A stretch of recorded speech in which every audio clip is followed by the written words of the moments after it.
gouvernement et peut-être aussi ceux qui couvrent ses actions. Voilà pourquoi nous sommes réunis avec chaleur et avec force pour dire à ce peuple et à travers lui, vous dire, Madame la Présidente, combien nous nous sentons solidaires de votre combat et combien nous souhaitons, nous voulons peu à peu faire pression sur la communauté internationale, à commencer sur notre gouvernement, pour que justice soit rendue au peuple iranien. Merci.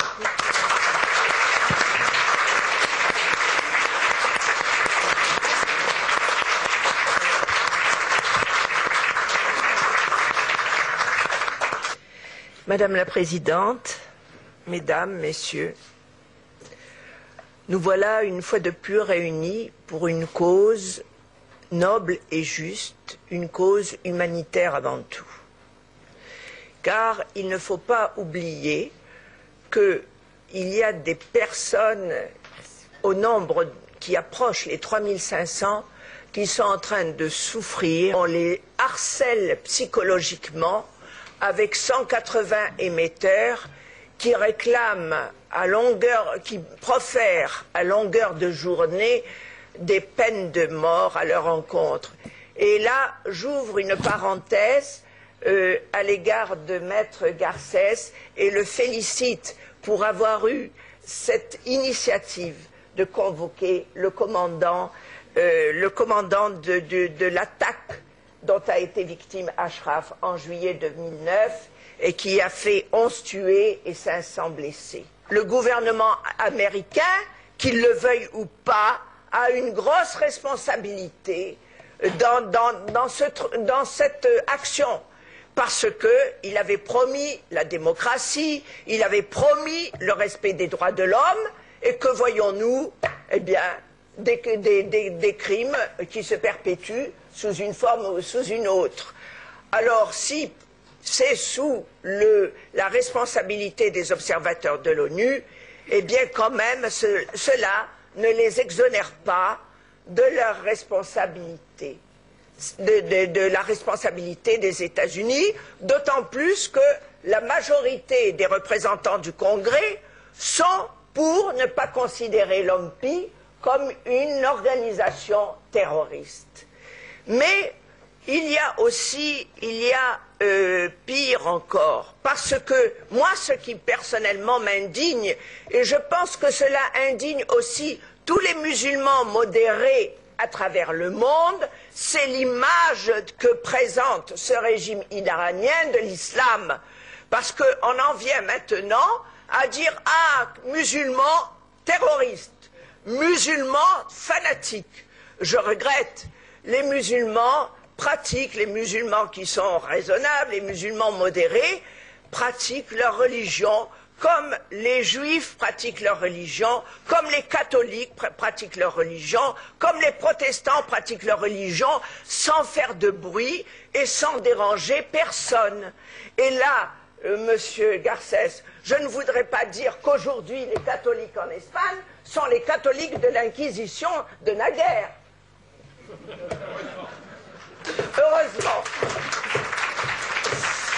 Alors voilà, donc nous-mêmes, nous musulmans, à travers le monde, eh bien nous sommes catastrophés de voir cette assimilation, parce que nous ne sommes pas du tout, et nous ne nous sentons pas du tout représentés par ce régime-là.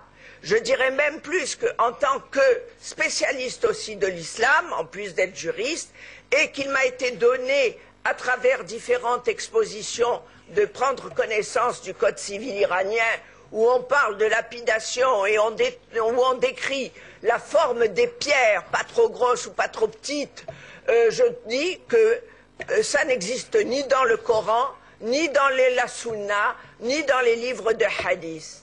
Voilà. Alors pour 2011, je souhaite, et en particulier à vous, Madame la Présidente, qui faites preuve d'une ténacité et d'un acharnement remarquable, et je dirais que pour un homme politique ou une femme politique, c'est la ténacité et l'acharnement qui payent pour l'action politique. Je me souviens, le langage qu'on tient à l'égard du régime iranien aujourd'hui, c'est un peu le langage qu'on tenait au temps de Hitler, où on ne voyait pas non plus les camps.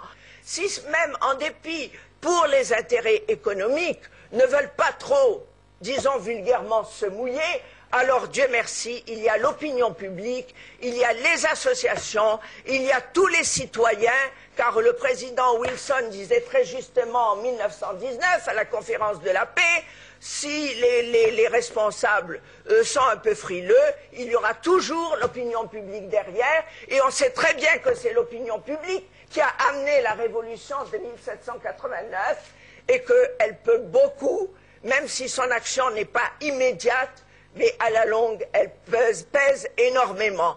Alors, c'est à nous, en tant que citoyens, dans notre petite sphère, petite fourmi, nous pouvons quand même faire beaucoup pour la cause iranienne. Merci.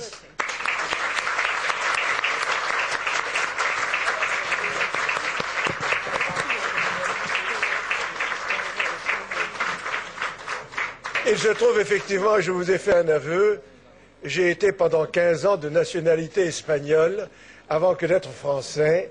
Je n'en ai aucune, pas de regret non plus, puisque les choses sont ce qu'elles sont.